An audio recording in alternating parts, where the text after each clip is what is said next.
Hi and welcome everyone. Thank you for choosing this video to see the review about the Blue Tiger dash cam. Today we're gonna open the box and see what's inside and do some video tests for the nighttime and daytime. It has a 4K resolution, which is a 3840 by 2160, and that means you can see those license plates better that are far away, and it has a wider angle lens, which means that you see more around your truck here and there. The other stuff, the G sensor and the loop recording, it should be standard on dash cams, and this one also has a 32 gigs memory card included, so that's great. You don't have to buy that separately. Also, it has a USB-C. Where is it? Say right there. It's a USB-C charging port, which is great that you don't have to mess with those micro USBs or even the older standards, the what is it called, the mini USB. So let's open the box and see what's inside.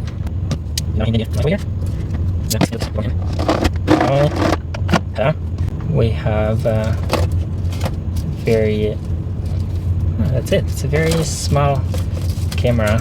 It looks bigger in the picture somehow, but that's great because it doesn't have to take a lot of space on your windshield.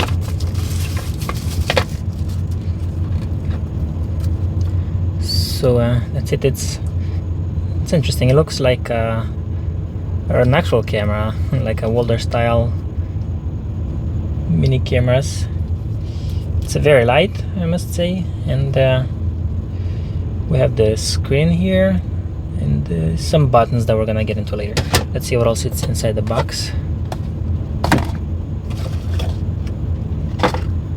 We got, this is the removal tool. That's the Type-C cable, and I wish it was just a USB part over here, but if you have enough ports, this shouldn't be a problem. So here we go. That's the Type-C port, and this is the mounting suction cup. We're gonna see how this one works in just a minute. Okay, so I have the bugs removed and plugged in the charging port. And also I noticed we have other stuff here in the bottom. I forgot about the micro SD card, which is, like they said, 32 gig. So this one must go over here. Let's see if we can do it with one hand.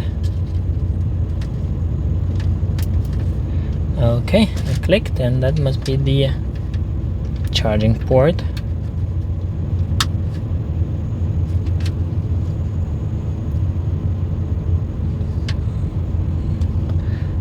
Okay, and turned on, and is it recording now? Ultra HD P30, that's 30 frames per second. And here is the suction cup. I'm gonna remove this plastic cover from it.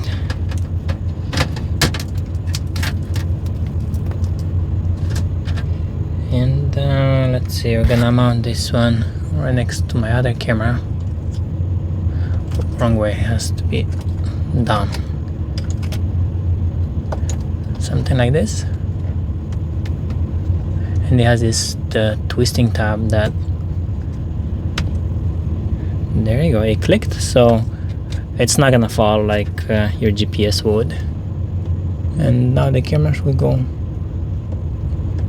with this tab over here.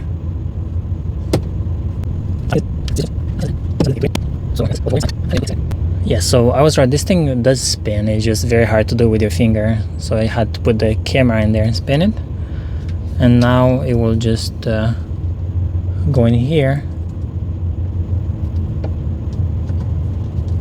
There you go, and this will slide and click.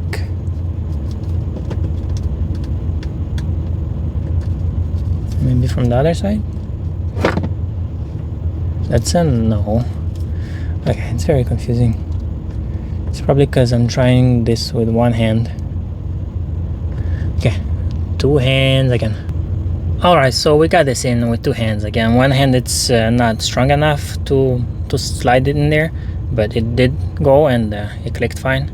So now we can adjust from here, from this tab, to loosen it. Put it down a little bit if you want to see more of the sky. There you go, something like that. And we twist this back. And now if it's showing too much from the right hand like this, you can twist it and you can throw more from the driver's side, because the Freightliners, you got this this bar right here in the middle, and it kind of blocks the view. And I really love this feature. Most of the cameras don't have a spinning thing right here, so if you put it, it will just roll like this on the most of the right side. Okay, so before we start driving, let's go through the settings and we'll see that we have the right stuff by default. So this is the menu button. Go to video resolution. We have the Ultra HD P30. That's 4K at 30 frames per second. This is good, that's what we need. Loop recording should be on. 1 minute is the only time that we have. Okay, that's good. That means it's gonna record over the old videos. Wide dynamic range, it's on. That means it will take pictures at lower and higher what is it called, the luminosity, and it will combine them together to get a better picture.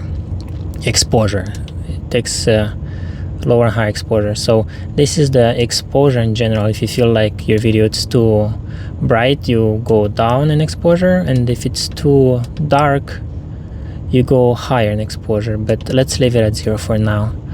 Record audio, if you want to turn this off when you have a private conversation, you go here, and let's see, we're gonna go off, and didn't that work? No, let's go back to record audio. Gotta click the button on the left here, and then we go back home, and there we go. Right now it's off, so you know the microphone is off. Let's go back and turn this on, leave it on. Oops, wrong buttons again.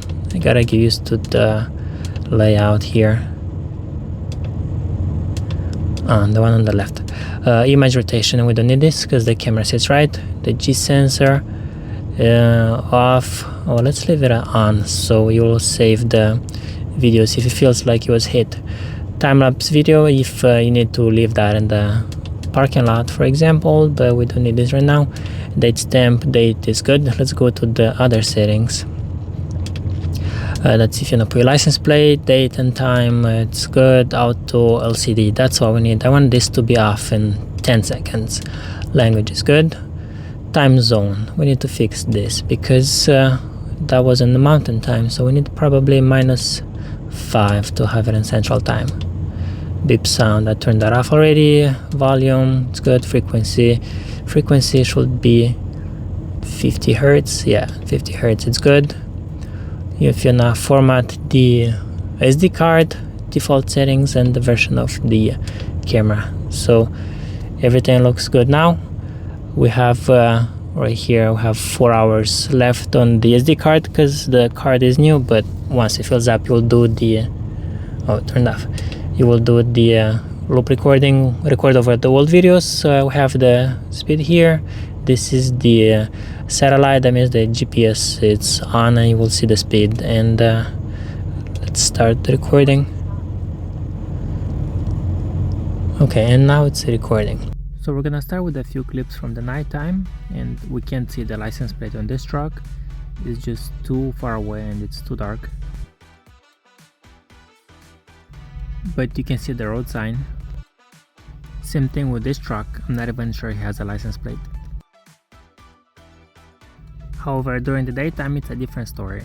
Don't mind this driver that pulls ahead in front of me and doesn't know how to accelerate. But as we get closer to him, we can clearly see the license plate. Don't do this, drivers. There's no problem seeing these numbers because the cars are pretty close and they're not moving.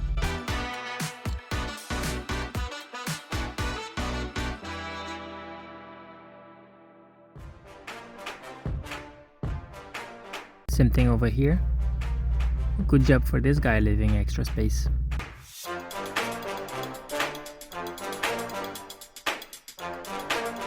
In this clip I'm gonna show you the difference between a camera with wide dynamic range and one that doesn't have it.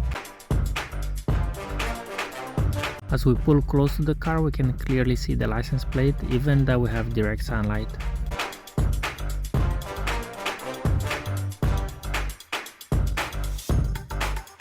Notice here how it becomes lighter under the bridge.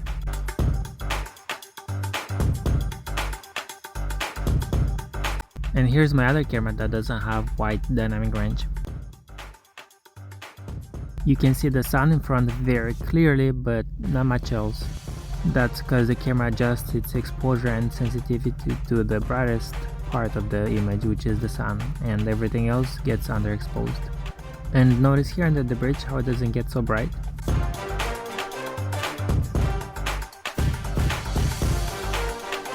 And this last clip will conclude my video. Thank you everyone for watching, appreciate your time. You have a good one. Bye bye.